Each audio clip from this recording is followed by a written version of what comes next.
ಕೆಲವೇ ತಿಂಗಳಲ್ಲಿ ಆರಂಭವಾಗಲಿದೆ ಪಿಂಕ್ ಮೆಟ್ರೋ ಮಾರ್ಗಕ್ಕಾಗಿ ರೆಡಿಯಾಗಿದೆ ಮೊದಲ ರೈಲು.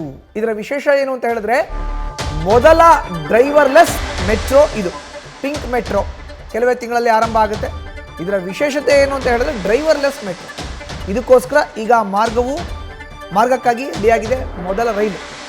ಮೊದಲ ಡ್ರೈವರ್ಲೆಸ್ ಮೆಟ್ರೋ ರೈಲು ಆಗಮನಕ್ಕೆ ಕೌಂಟ್ ಡೌನ್ ಆರಂಭ ಆಗಿದೆ. ಈಗ ಡಿಸೆಂಬರ್ 15 ಅಥವಾ 16ಕ್ಕೆ ಕೊತ್ತನೂರು ಡಿಪೋಗೆ ಆಗಮನ ಆಗುತ್ತೆ. ನೋಡಿ, ಇದೆ ಪಿಂಕ್ ಮೆಟ್ರೋ, ಡ್ರೈವರ್ಲೆಸ್ ಮೆಟ್ರೋ. ಇದನ್ನು ನಾವು ಗಮನಿಸಬೇಕು.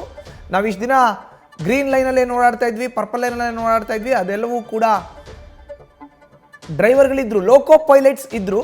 ಬಟ್ ಇದು ಡ್ರೈವರ್ಲೆಸ್ ಮೆಟ್ರೋ.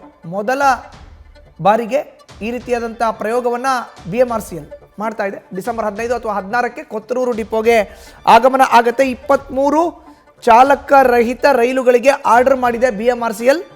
ಮೊದಲ ಹಂತದಲ್ಲಿ ಪಿಂಕ್ ಲೈನ್ಗೆ ಬರುತ್ತೆ 6 ರೈಲು. ಆರ್ಡರ್ ಮಾಡಿರೋದು 23 ರೈಲ್ಗೆ, ಬಟ್ ಬರ್ತಾ ಇರೋದು ಈಗ 6 ರೈಲು. ಮೊದಲ ಹಂತದಲ್ಲಿ ಪಿಂಕ್ ಲೈನ್ಗೆ ಬರುತ್ತೆ 6 ರೈಲುಗಳು. ಇವೆಲ್ಲವೂ ಕೂಡ ಡ್ರೈವರ್ಲೆಸ್, ಅಂದರೆ ಲೋಕೋ ಪೈಲಟ್ ಇಲ್ಲದೆ ಹಳಿಗಳ ಮೇಲೆ ಓಡಾಡೋ ಅಂಥ ಸಂಚಾರವನ್ನು ಮಾಡೋ ಅಂಥ ಮೆಟ್ರೋ ಟ್ರೈನ್ಗಳು.